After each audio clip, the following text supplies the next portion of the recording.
Trop de galères, que de succès, j'avance la tête bien dressée. Je veux tomber, je veux me relever, le coup ne vont pas me briser. Le chemin dangereux, mon destin Dieu seul le sait. Je ne sais pas ce qui m'attend dans ce parcours de combattant.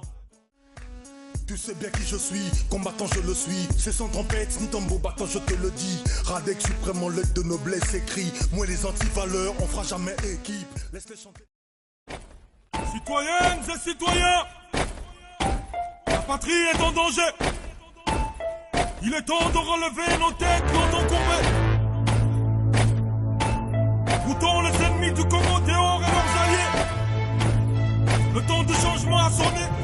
La révolution a commencé.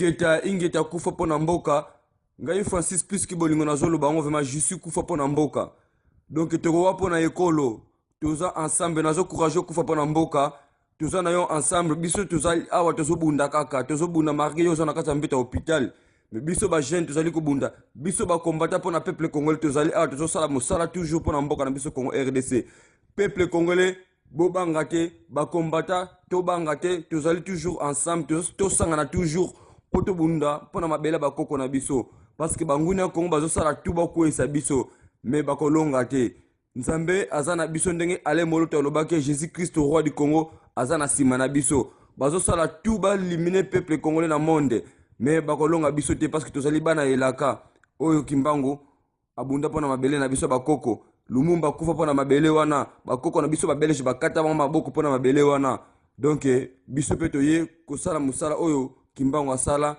musala oyo ale moloto bandaki kosala